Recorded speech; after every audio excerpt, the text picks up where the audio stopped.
காலம் போடும் கணக்கை இறைவனைத் தவிர வேறு எவராலும் மாற்றி அமைக்க முடியாது. அதனால் நல்லதை நினை, நல்லதை செய், மற்றதை இறைவன் பார்த்து கொள்வான். காலம் நம்ம ஒரு கணக்கு போடுவோம், ஆனால் நம்ம போடுற கணக்கில் இங்கே நடக்காது. இறைவன் போடுற கணக்கு, காலம் போடுற கணக்கு தான் நடக்கும்.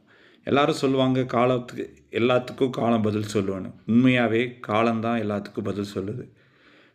காலம் போடும் கணக்கை இறைவனை தவிர வேறு யார் நினச்சாலும் மாற்ற முடியாது.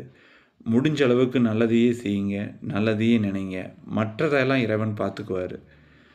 காலம் கற்றுக் கொடுக்குற மாதிரி பாடமும் கற்றுக் கொடுக்க முடியாது, காலம் எடுக்கிற முடிவு மாதிரி வேறு எந்த காலமும் உணர்த்தாது. காலமும் நேரமும் சேர்ந்து வந்தால் ஒருத்தர் ராஜாவாக வாழ்வான். அதுவே காலமும் நேரமும் கணக்கு போட்டு உங்களை பிச்சைக்காரனாக்கிடுச்சுன்னா அதனால் முடியாது. அதனால் காலம் போடும் கணக்கு இறைவனை தவிர வேறு எவராலும் மாற்றி அமைக்க முடியாது. அதனால் நல்லதையே நினைங்க, நல்லதையே செய்யுங்க, மற்றதை இறைவன் பார்த்துக்குவார்.